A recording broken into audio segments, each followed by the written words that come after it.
What is going on, everybody? It is Alex coming back at you with a special video today. I have Caesar Williams here, DB out of Wisconsin. And Caesar, I'm going to just let you introduce yourself. You tell them what's up and tell them why you are going to be doing amazing in the NFL. What's up, everybody? Caesar Williams here. Cornerback at Wisconsin. You know, playing at Wisconsin, I think it's helped me prepare myself mentally and physically for the next level.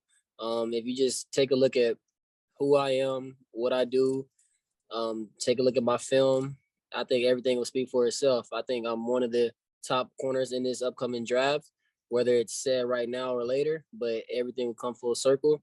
And I'm ready to get this interview started.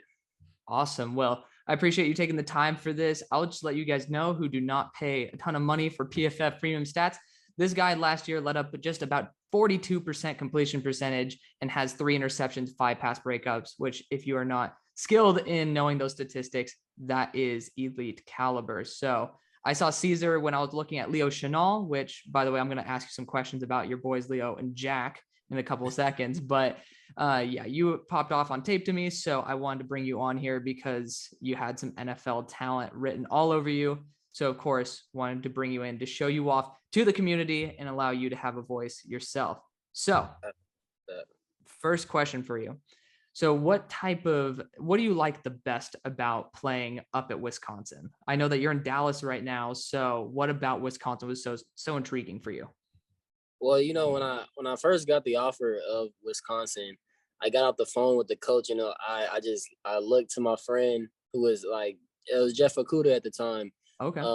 Yeah, we played opposite of each other in high school, but yeah, I got that call and I looked at it and I was like, Wisconsin, like, no way. There's no way I'm going there. And then I took a visit and I fell in love with the school. And actually being a late recruit, even at Wisconsin, I didn't get a chance to, you know, even see a football game before my first game there. You know, I went to a basketball game that was lit. And so I was like, I could only imagine the football game. But the most what I like best about Wisconsin is just how loyal the fans are. You know, I don't think I ever played in a game with less than 70,000 people. So being able to be used to that crowd and just be able to perform in front of a crowd like that, it just mean the world to me, because playing football, you know, for me, it's all about earning my respect. And that's being able to earn my respect and that on a national stage it means the world to me. Well, that's awesome. So I know that you've played since 2016. At least you've been playing in some way, shape, or form throughout the Big Ten. Tell me about the guy who is the toughest to cover. The guy, it's crazy. I get this. Somebody asked me this question yesterday, actually, and I honestly couldn't give him an answer.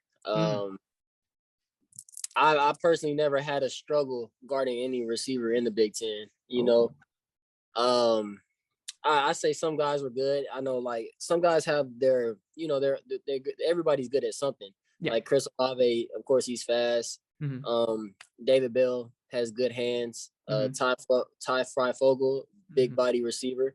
So I mean, it's different types of competition, and you know, everybody has their strengths and weaknesses. But off the top of my head, I honestly couldn't give you an answer with that one. So, have you been able to match up against Garrett Wilson one-on-one? So the 2019 year I did. It wasn't more so a matchup. During that time, we were coached by a different guy. Yeah. And we played him twice that year. In the year, it was kind of raining that first game, but yeah, I mean, that didn't stop them from, you know, being them. He was a freshman, but I mean, at the same time, we were on the field together, so it doesn't matter what your age is. I thought I like my matchup there. I got another chance to see him in the Big Ten championship, and he is a good receiver. I'll give him that. You know, for what he's good at. You know, you could tell. I mean, I could tell that, you know, he grew up playing football in Texas. Yeah, and I think that a lot of people, I wouldn't say sleep on that, but my transition from high school to college wasn't that hard for me because of the type of ball we play in Texas. Yeah. Coming into Wisconsin, you know, my freshman year, I was actually a second string ready to play at Lambeau, and ended up almost about to burn my red shirt, but didn't. And you know, everything's happened for a reason. But Garrett, I mean, I say my matchup with Garrett Wilson, it hasn't been, you know, I don't know how many plays we had together. You know, they rotated. They were heavily. They had Austin Mack, Chris Olave, Benjamin Victor, and Jameson Williams at Alabama. You know, all those guys. I seen all those guys within those 2 games, and it was great competition. Okay, so if you were an NFL team, which one would you favor, Olave or Wilson? Olave or Wilson? I know I hit you with the curveball. I mean, Olave or Wilson? I'm gonna go with the Texas guy. I'm gonna go with Wilson. You know, I think as a younger cat, I think he has a lot more, you know, potential to hit. And you know, Chris Olave is good. I think that with his game, it'll work within certain schemes, but I don't think it'll work with every NFL team. I think Garrett is a guy that's pretty well balanced and, you know, could fit anywhere that you did put him. Gotcha. So let's switch to the other side of the ball. So I want to talk about those 2 linebackers in the middle who are going to be arguably day 2 prospects, if not day 1 for the NFL. That's Jack Sanborn as well as Leo Chenal. So tell me about their leadership style, who runs the locker room out of those 2, and which one that you would gravitate towards if they were your commander in the locker room. I would say leadership style. Well, you know, Leo being a year younger than Jack, you know, he kind of, you know, paid his respect and his dues to Jack. So Jack was more so not the voice, but, you know, a talkative guy, a talkative leader in the locker room. Friday nights before the game, you know, Jack would come up and talk. But at the same time, when Leo does speak, you do feel his energy. Jack is a little bit more softer spoken guy, but anytime Leo's the same guy every day. He brings that same energy every day. And I honestly, like, if I were to gravitate towards one, I would personally go with Leo just because of his energy. I don't know. His energy is different. His work ethic, all along those lines, you know. With that being said, like, I see Leo kind of as like a army drill sergeant in a way. So he's always ready to go, and you see it. You can see it in his body and see it in his play. Okay, so tell me, I think they kind of play a little bit different role. Obviously, Leo's 6'2", about 262. That's absolutely insane. How much does he squat? Because that guy must be freaking insane. It's crazy because between how many strong guys we have at Wisconsin, all their numbers are up in the maybe 600-700s, you know, with Matt Hennison squatting at Leo, and even Braylon Allen. You know, all those guys are, you know, 600 plus club. Now where they can max out at, I'm not even sure. I don't even know how to count that much weight on the bar once it gets to that point. But dude, I know they're definitely 600 plus guys. And with that being said, with the size of Leo and his strength and power, I've seen them split a 1-4, like maybe a 149 10-yard, you know, 10-yard split on the 40, which is insane at his size and speed. So what do you project them to, because I know you've been around them quite a bit, what do you project them to be testing out 40 wise and then bench press wise? I mean, I think Leo can honestly break the record when it comes to the bench press. It's a video of him on Twitter.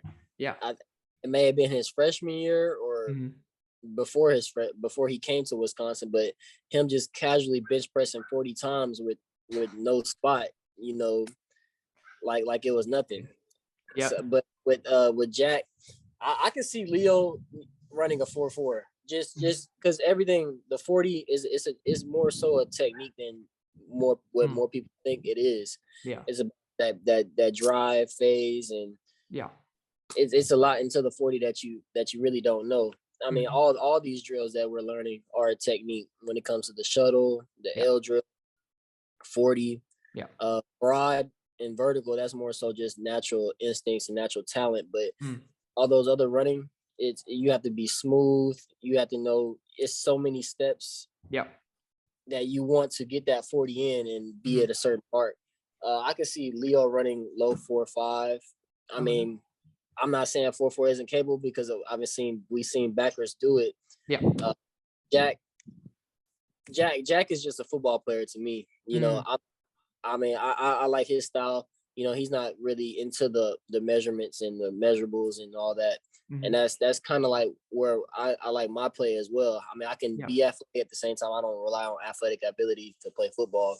I'm not really sure where Jack would fall in the 40 range, but I mean, it's not going to be nothing unnormal. I think he'll definitely be where he needs to be. Okay. So let's switch back to you. So obviously you said that you played beside Jeff Okudah, who is a former number 3 overall pick.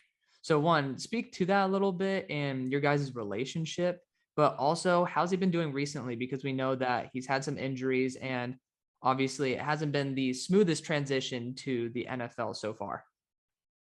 Oh yeah.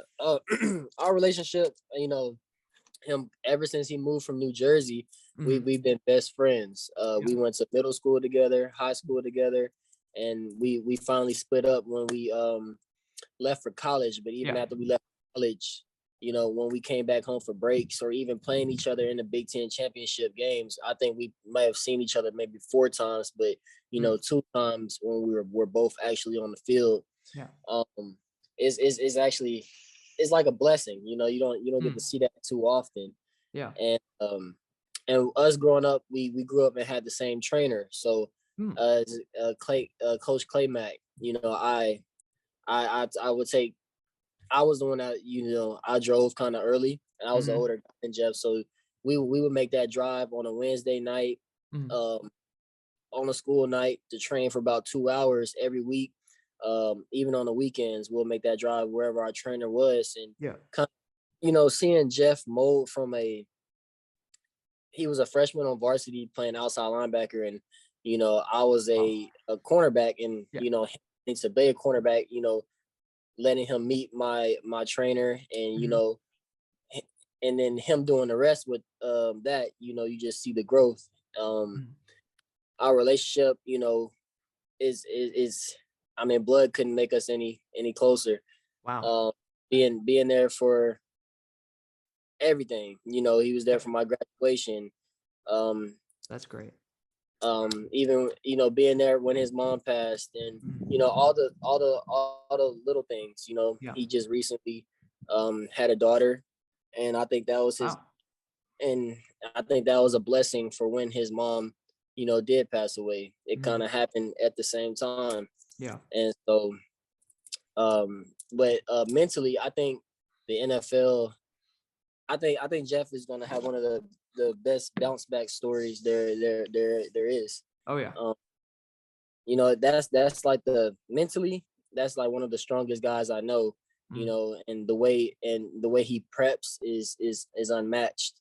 I actually lived with him during quarantine when he was going through the draft process, so I got to see, you know, how the NFL went when COVID hit. You know, all the Zoom calls and ESPN calls and just everything. I got to see everything, and all the way up to the day of him leaving to Detroit and actually coming to visit him in Detroit was it's been fun. But awesome. Mentally, I mean, that's the only guy that I know that gets up, and no matter what time of day it is, he's gonna wake up early in the morning, get all his stuff done. He's gonna work out. He's also gonna read books to educate himself. So that's what I like the most about Jeff, and I think that's what kind of grew on me. That something that I was never doing. And when it comes to playing, you know, we went to the playoffs. I think maybe every year that we played. And we ended up beating the number 2 team in the I want to say the country, well, not the country, but the U.S., which was U Trinity at the time. And, you know, not too many people tried us downfield at all. But I mean, because our whole secondary went Division 1. It was me, Jeffrey Okudah, Greg Eisworth, who went to Ole Miss, then transferred to Iowa State and was, newcomer of the year. Mhm. And Atanza Von Gore, who went to TCU and then transferred. So it was pretty fun playing with those guys. That's awesome. Yeah. So take me to the mind of being a defensive back. What are your reads? Like, are you looking? Cause I remember I think it was Xavier Rhodes talking about how he read Mike Evans' footsteps and that's how he knew he was going to run a calculated route, or like, what are the telltale signs for you on what a receiver is going to be doing? So when it comes to route running, that you'll know if a receiver can do that just off his film. Mm-hmm. I'm never too really worried about route running. I more so study. I go into a game, I'm going to study your release and I'm going to study the quarterback. So I want to know every move that you're going to do before you make it. And I'm going to make you change your game plan or change what you thought you were going to do in the game plan against us, because I know your every step. I know when you go outside this way or when you hesitate this way that you're probably coming back inside, or if I am playing a certain technique, if I'm really sitting in there, what are you going to do if you see that look? And I think I kind of made receivers do that. I think I made receivers change their course of how they played throughout the whole year because of me knowing what they're going to do before they do it. Specifically at the line of scrimmage, sitting in there, maybe flashing my hand or maybe even giving ground and just playing chess with the receiver, making him not see the same thing every play, but as well as being confident in it, saying, let's say I do all the right things and they still do catch a ball. Yep. Well, I'm not going to change what I do because of that. And you can't do that because you have to stay the same guy. And I think that's where a lot of corners can lose their game is, I'm doing this. This is me. And lose at it. But you have to keep being that same person and just learn how to dominate and learn how to make adjustments. And when it comes to quarterback, I also like being able to play off man because I think that's where you can get more interceptions. Which vision and break on a quarterback. So whether we're in man or we pretty much were man, I call it a cover scheme because a lot of times in our cover four, we're really on the island. That's what playing under Coach Leonard and Coach Petit, that had a lot of trust in me and Fayon. So in our cover fours, we were on the island, and it's not like and everything is a match. So it's not like we're after 10 yards, we don't have to break on that. No, we have to break on the dig, the curl, the comeback, the post. Having to play it all. And being able to play off man, I think that gives you an advantage. I like to read the quarterback 3-step. So I know if I have so much video of it. I know a lot of times when the quarterback isn't looking at me once he catches the ball, that a lot of times that receiver is possibly going inside because he has to get to the quarterback's progression. I know how to read the 3-step, and I'm potentially trying to break on a quick game, and try to make a play on that because teams like to try to get their quarterback in rhythm. And I know double moves are my favorite because I see you'll see a receiver try to fake you out with a stutter or something, but if you're watching the quarterback and he doesn't do a 3-step drop, and you see that receiver give you a stutter move or a double move, it's not real. So if I see the quarterback take a 5-step drop for a deep route and I see a stutter, well, I'm not even breaking. I'm not even moving. I'm standing on my back pedal and I'm going to play deep. And so that's a lot of, and it happens all over the field. So you'll be really surprised. That's honestly a much better answer than I was even expecting. So thanks for giving us all a little insight into that. Obviously, I played for quite a long time. I played for 7 years. So I know a little bit about that as well. Never DB. So that's why I wanted to hear it a little bit from you. But yeah, I can definitely tell that you got what's going on in here. So good for you for that one. And I know that NFL team is definitely going to be intrigued with the fact that because I didn't even realize that you actually watch how many steps the quarterback takes. Because that's, I mean, it's true. I mean, why would the quarterback take 5 steps if he had to release it on a short route? That's on a slant. Yeah. It'll be really goofy if they did do it. But at the same time, you would know that they're stepping out their play. Even when it comes to play action and boot, you know, if I see play action boot and I see the quarterback's back, I know that receiver is probably running a crosser over the field because it wouldn't make no sense for a quarterback to turn his back to a receiver and throw an out-breaking route the other way where he's throwing it blind. And you'll see that against one of my interceptions against Purdue. They did do a play action, but as soon as the play action was over, the quarterback set his feet and looked at me. His shoulders were my way. So I knew that over route wasn't real and the receiver came back out and I was able to undercut the route. At the same time, knowing where my help was, we were in a cover 3. So if he were to run that over, I could rely on my post safety that also had a quarterback to run with that for my help. Okay. So I'll stay outside leverage. Yeah. So who do you model your game after? Obviously, I'm sure there's a blend of it, but if you had to say one or a couple dudes, what is your magical? I mean, like more so recently. I always grew up a Deion Sanders fan. Okay. But that wasn't. I couldn't really fit his style of play. You know, he was gifted with something I'm not, which is speed. And so I like Darrelle Revis the most. Darrelle Revis. I like Stephon Gilmore. Yep. I like Ramsey when he played for the Jaguars. I don't really like this new Ramsey. Yeah, I don't think many people do. Who else do I like? It's kind of hard. I mean, every night before I go to sleep, I watch my own highlights. So I think I use myself as my own kind of role model. I like my older brother. You know, he played college football.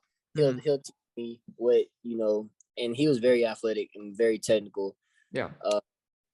But as in the top in the game, I would just say I'm more so modeled after Darrelle Revis right now because he wasn't the fastest guy on the field, but he could make a and he was like maybe a 4-5 guy, but he can make a guy that was a 4-3 guy. He could run with a 4-3 guy just based off his technique and make a 4-3 guy look like a 4-6 or a 4-5 guy in the field of play. Gotcha. So what type of technique would you use to be able to mitigate speed like that? Well, technique wise, staying square and angles. Football is all about is more so about angles than it is, you know, just straight line speed. So, learning your angles, knowing that, and being able to stay square. You know, receivers hate a patient corner as well as a corner that stays square. So with the two right there, you have to make a receiver change his game or release differently, and you're able to take different angles to run with those guys. Gotcha. Okay. So let's change the focus to a quarterback really quick, because you played against some very, very, very talented quarterbacks, including even playing with Jack Cohn, who's coming out this year. So who was the best quarterback that you played against, and what about this year? This year, I say the best quarterback I played against was Justin Fields. Okay. I give that to him. Yeah. And this year, the best quarterback I played, I was let me think of our schedule real quick. Are you good? It's for me, it's Jack Cohn all the way. Really? It's just because his decision making, and you know, with that offense, you kind of seen him be. I think the difference between him playing at Wisconsin and him playing at Notre Dame, I don't think it was like, you know, if that's not open, then don't take it, or, you know, scramble. I think his game was more so get through your progression and, you know, kind of play like an NFL quarterback. I do like Jack Cohn. I like the quarterback from Penn State just because of his, I guess, the heart he played with, you know, the heart he played with when it came to Yeah. he was going to throw the 50-50 ball no Yeah. matter what. And Mhm. if he was going to use his legs. I liked I don't like anybody from Minnesota. You're not a fan of Tanner Morgan? Um yeah, it's like what's up. Yeah. I do like his courage, you know, Mm. to go at guys if that's what the play call is. But I think Yeah. Minnesota does a lot of max protect one-on-one routes, and Mm. they'll set you up with RPOs. So I don't think it's really real football or next Mm. level football when it comes to that aspect. Okay. I do like all Purdue's quarterbacks in the past, and Okay. you know O'Connell. Yeah. I like him because you know if the formation was to the boundary, he wasn't afraid to throw that go route to the field. Mm. I like that about him. Okay. I don't O'Connell. What about I Brock? say again. What about Brock Purdy? Brock Purdy. Iowa Iowa State. State. Yeah. Iowa State. I talked to my teammate about him. Mm-hmm. You know, he likes him. I mean, I would like to play against him, but I mean, I haven't seen too much on him to give you an answer about him. Yeah. If we would have played him, I would have more of an idea. Gotcha. Okay. Well, Definitely have heard of the name. yeah, no, because Brock is somebody who I honestly quite like quite a bit. He has some really good, unique intangibles, like being able to layer the ball, good different ball velocities. Granted, he could be a loose cannon, but I just wanted to see from a DB's point of view if he was actually more challenging than some. But again, I mean, if he's not on your schedule, he's not on your schedule, right? Yeah. Yeah. That All is right. true. Well, Caesar, I'm going to let you end this off by telling all the fans out there like why they should be wanting you to be on their team, but also the people, the scouts in the draft who are watching right now, why you should be on their team. Okay. I think what you'll get out of me, I think I played this game for a lot of many different reasons. You know, players nowadays play it. You know, I play this game to, you know, get a gold jacket because getting that gold jacket is all about earning your respect. And that's what I'm all about. You know, I play football for respect, you know, to show that I'm the best out there, to show that, you know, this guy from, you know, Texas is a football player. And I could care less about, you know, what came with the game. I just like playing football. And you're gonna get a hard worker, you're gonna get a guy that just knows football in many different ways, you know, when it comes from a technique standpoint, when it comes to an IQ standpoint, and when it just comes to, you know, just loving to be around the team and around teammates and, you know, building relationships. I think you guys teams will get a solid corner, you know, a corner that can, you know, hopefully earn a franchise tag and a franchise name and, you know, give my all to that city and, you know, be one of those guys that they can root for and not, you know, just be happy to root for it, you know, happy to wear my jersey. You know, I would love to see, you know, kids wear my jersey. I have a good heart when it comes to that. I was a sick kid growing up, you know, so seeing a little kid wear my jersey or possibly, you know, create a name for myself to where I can go to a hospital and, you know, make a kid's day, you know, that would mean everything in the world to me, but I have to do that. I would do it without a name, but building a name for myself to, you know, I want my name to be remembered forever. Yeah. And life is too short. So I think football is a way that I can do that. Well, awesome, Caesar. You are a great player, but also a great person. So thank you so much for coming on. And for all you guys watching, feel free to check him out. Look at his highlights, look at the PFF stats, and make sure to watch him in the NFL and buy his jersey because, again, great guy, great player. Thank you guys so much for watching. See you guys later. See you. Thank you.